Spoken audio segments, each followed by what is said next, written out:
HR tech, work tech, and investment are transforming the future of work. Are you in the know?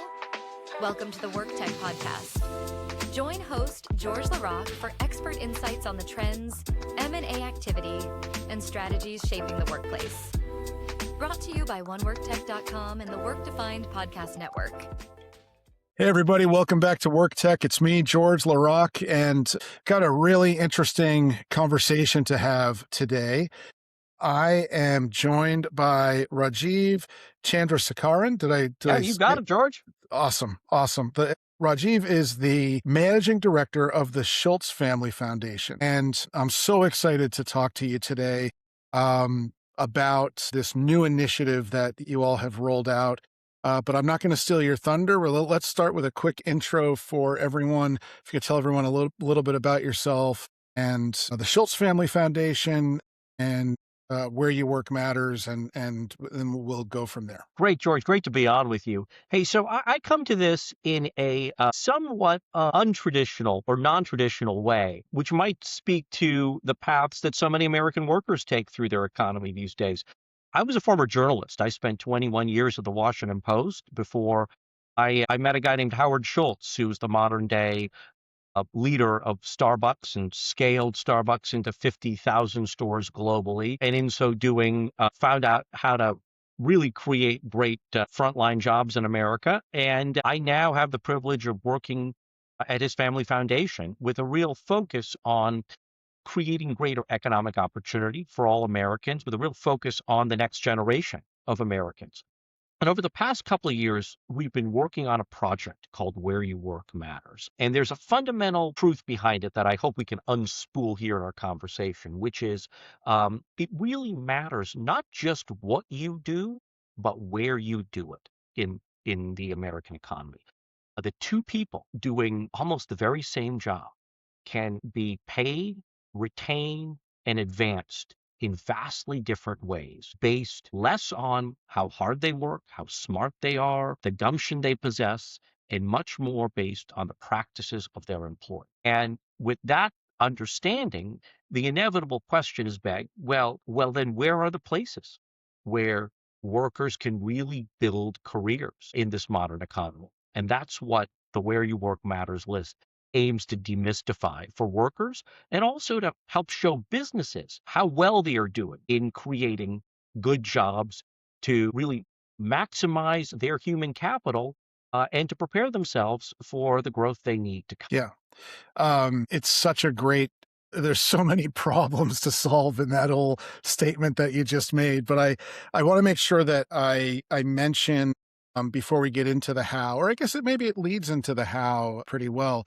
You have another partner in this, which is the Burning Glass Institute, who in our market, in the sort of HR tech, work tech space, we know Burning Glass became part of Lightcast, a huge provider of labor market data, workforce data, and what a lot of folks might not know is that the Burning Glass Foundation really remained whole after the transaction and has access to all that beautiful data to do beautiful work, to do good work like this. So they're a principal part of, they're not the only data points though, right? From what I gather. But they are the big data partner here. And Yeah. Matt Sigelman, who runs the Burning Glass Institute, who built Burning Glass, the company, and then spun out the Institute after the acquisition, with a real focus on bringing better labor market intelligence for the public good, is our partner on this. And we do this kind of arm in arm. We also co-developed the methodology with Joe Fuller, who leads the Managing the Future of Work project at Harvard Business School. So there is a triumvirate nature to this. But the data that we use for Where You Work Matters draws very heavily on the Burning Glass Institute's career history database, which really tracks the career progression of millions and millions of Americans across thousands of employers, and mining that and then combining that with other data inputs, including job postings data from Lightcast, including the entire Glassdoor salary data set enables us to get the empirical foundations we need to be able to rate companies and rate occupations. And what's really important here, and I know we'll talk about this, is we're not just rating companies overall, but what the Where You Work Matters list does that is so profound, so breakthrough, is we get down to the occupational level. I was just talking to the CHRO of Procter & Gamble yesterday. We look at something like 70 plus unique occupations just at P&G.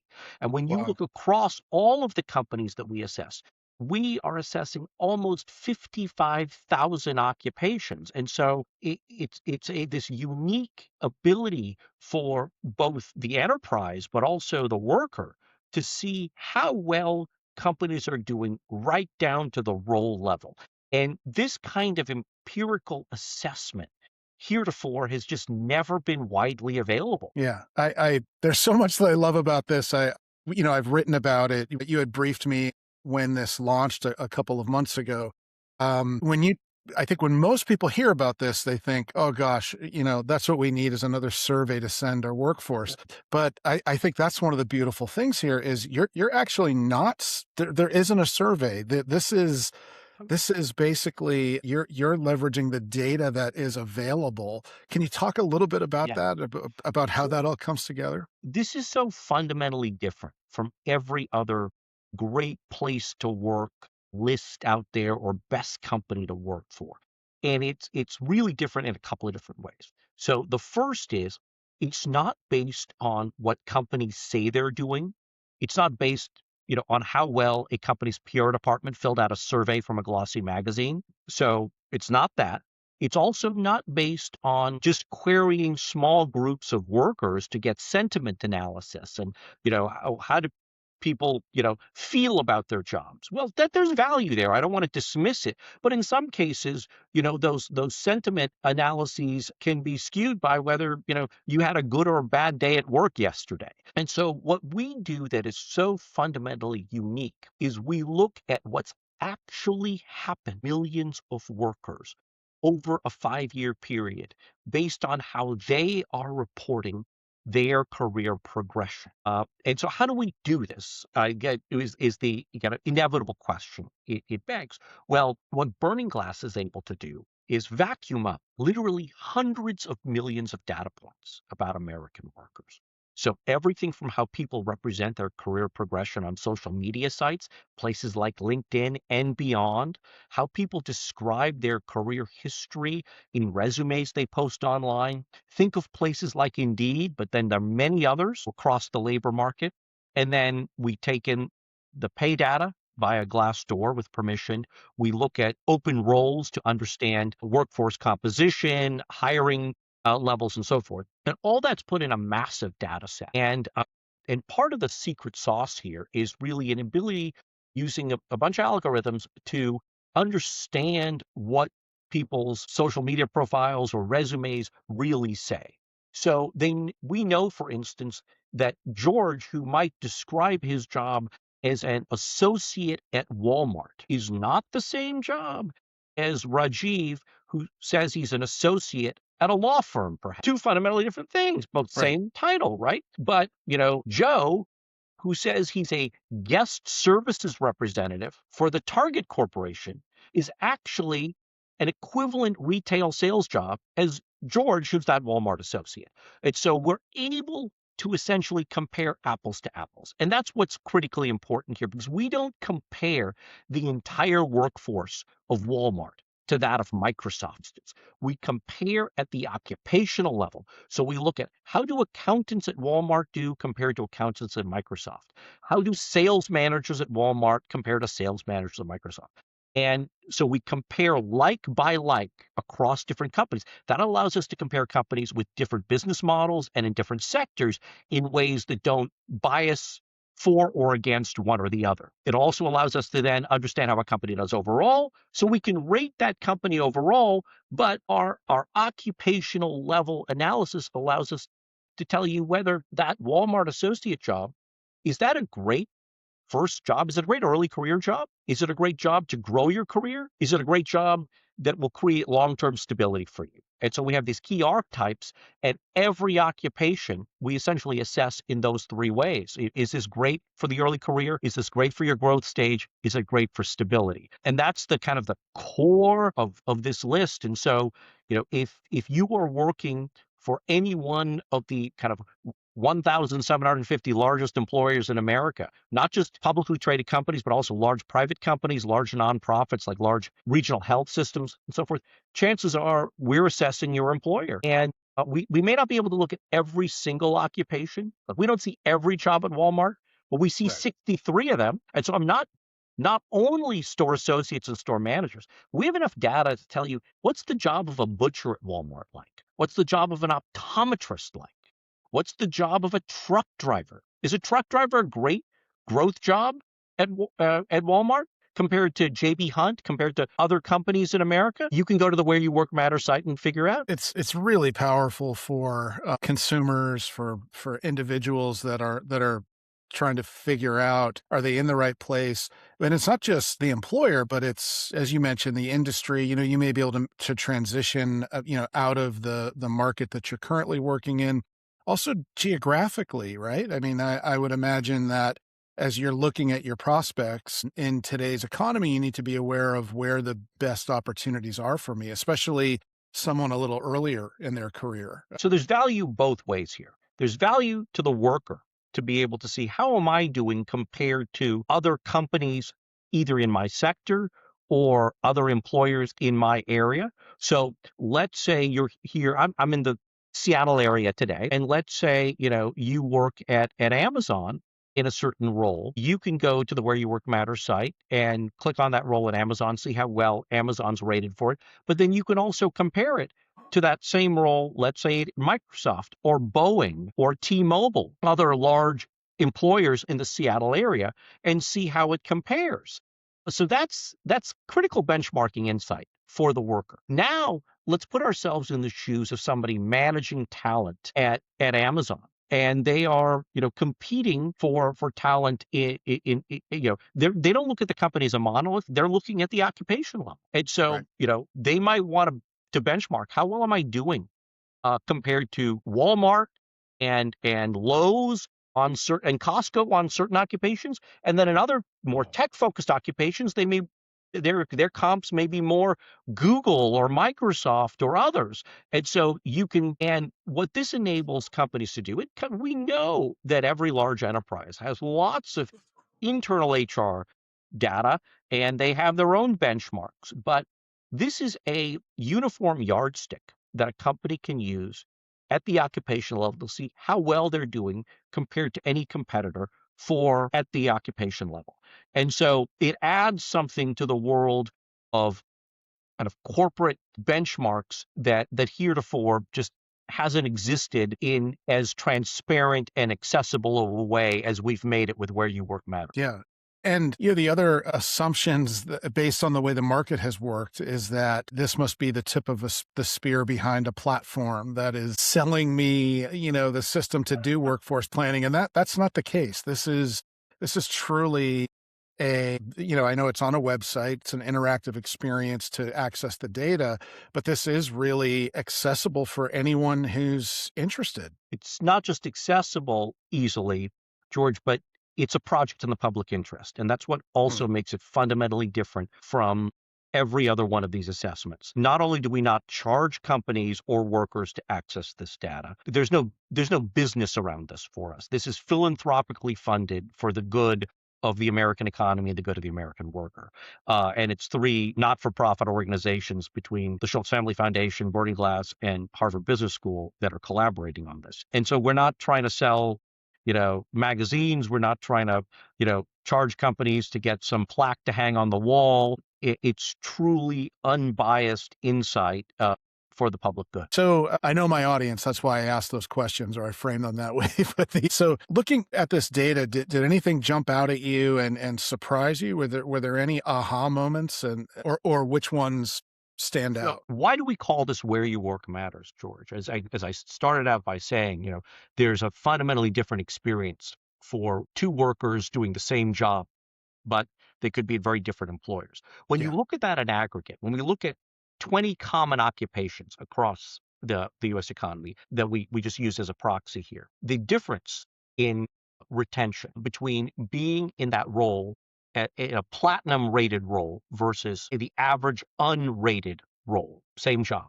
You're 26% more likely to stay for more than 3 years. You're 68% more likely to be promoted internally in a 5-year period. You're 38% more likely to move to better roles externally, and you're 48% more likely to earn more than your peer. Now, that matters. Like we calculated this for the average administrative assistant, the difference being at working at a company where admins are platinum rated versus working at the kind of average unrated company over the course of your working life, the difference in your overall comp could be as much as $1.2 million. Like Wow. who would want to leave more than $1 million on the table? Yet we Right. make these decisions with incomplete data. Yeah. Yeah. I mean, when people tell the story of their career, very few actually, it sounds like it was well thought out, and it's usually a series of decisions based on what was immediately in front of them, right? I needed a job, and it presented itself, or a friend called with an opportunity. There wasn't a lot of data that came into, what should my next move be? I mean, it's the exceptions who work that way, but this is a really powerful tool. So would that admin who is thinking in this way, they go to the site, and then how does it actually work from them? Where does it go from there for someone like So that? you ask a very good question. Right now, the Where You Work Matters site is really aimed at the corporate audience. Okay. It's aimed at helping our professionals see how well their companies are doing, enabling you to see how well you do vis-a-vis competitors. We are working diligently to make this data more available in forms that will be much more easily consumed by workers. We're working on a first of a kind, really intuitive tool that'll enable any American worker, regardless of whether they work at the 1,750 Where You Work Matters assessed companies or not. So any worker, to see the health of their career with sharing with just a few pieces of data. And we want to release that this fall. Okay. We're working with a bunch of career navigation partners to embed this data in there. We'll have more to say about that in the coming weeks. We're also looking at ways to start to share this data with some of the large LLMs out there. So we want to bring this to people, but we recognize that a site kind of designed for the enterprise audience may not be the easiest way. But if you are a go-getter and you want to see how well your employer is doing, and you are working for one of the larger companies, you can go to whereyouworkmatters.org and explore, and you can find your role and see how well you stack up, both through our ratings architecture, and as well as how you stack up with your competitors. But Yeah. you were asking about some unexpected things. I think that one other thing that's worth workers thinking about as they're thinking about how they want to grow their career is that sometimes the best places to grow and thrive are not in places you expect. And that's one of the great takeaways from the Where You Work Matters list. Like, not every job at the most high-flying, popular, biggest brand companies in America are great jobs. And they're also great jobs, places, again, people don't always expect. So let's take an example. You're coming out of college. A lot of people are this time of year, and they're looking, let's say they have an econ degree or something like that, and they want to start out as a financial analyst. Okay. Now, the general advice might be, all right, now go apply to kind of some of the big banks and investment houses in America, right? Those are going to be the best places where you might want to, have a good career as a financial analyst. Well, we assess that occupation at 138 firms in the banks and financial services sector. Guess what? Only 6 out of those 138 we rate as platinum across early career, growth, and stability, our 3 key archetypes. So if you want to start as a financial analyst and grow your career and then have great stability, only 6 banks and investment houses are. But guess what? There are 27 other firms in America where it is platinum across all 3. But they're not in the financial services sector. It's companies like General Mills, Liberty Mutual Insurance, Nike. And Okay. so you think they're great software developer jobs that aren't in the tech sector. In fact, a lot of those software developer jobs in the tech sector are being very severely AI impacted today. Right. But in other sectors, there's less AI impact. And so again, as we analyze the data, we see in so many different ways just such profound importance here for the American worker, which is what's kind of driving us to find ways to make this more widely accessible. Yeah.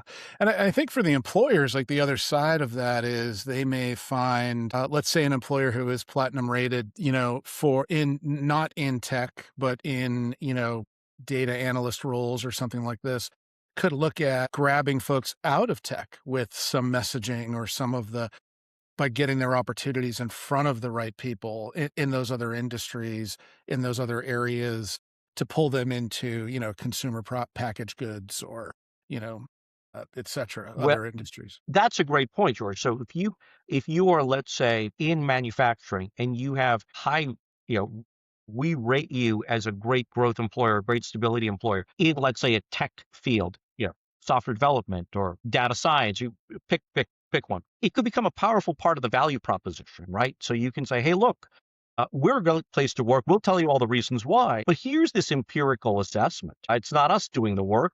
This was a outside looking in assessment. And guess what? We're actually a better place to grow and thrive as a software developer compared to all of those companies in Silicon Valley that, may be catching your eye. Yeah. Yeah.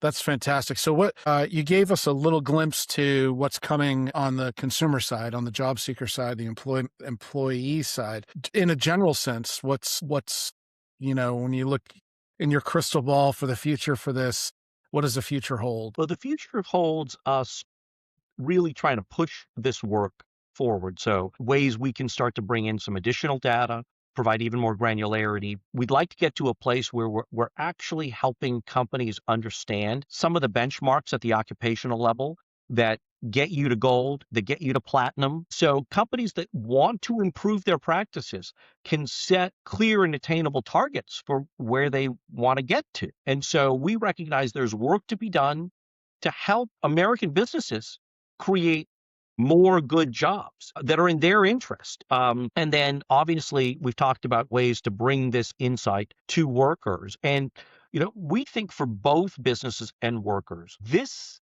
type of insight into companies where you really can grow, where mobility is such a key part of this, of how we assess occupations, could not be more important in the age of AI, George. Mm.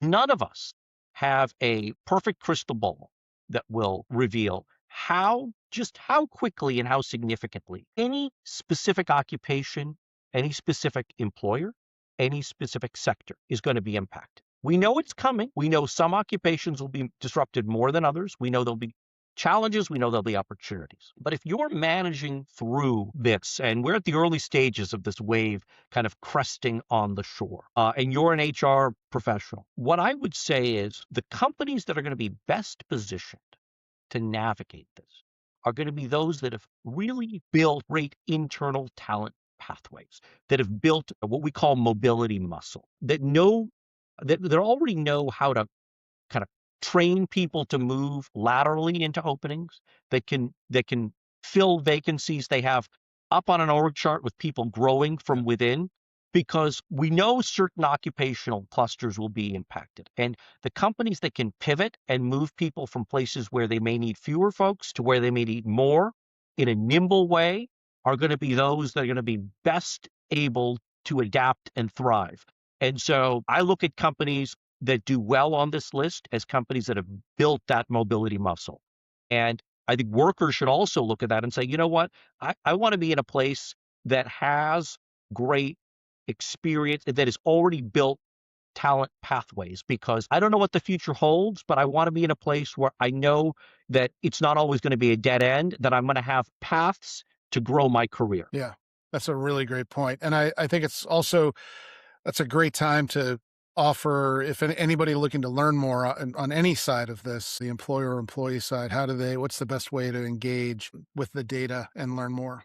Look, delve into the Where You Work Matters website. It's very simple, whereyouworkmatters.org. And if it prompts questions, there's a way to reach out and contact us. And, we just want more people to engage with the data and find ways to make it useful, whether they are an HR leader or they're a worker looking for the next great opportunity out there. Yeah.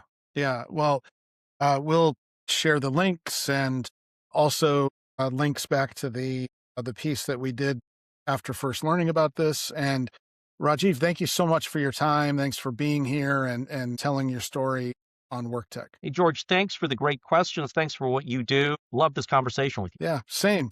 And we'll have you back and check in, see how things progress. Look forward to it. All right. Thanks, everybody, wherever you're watching or listening. Until next time.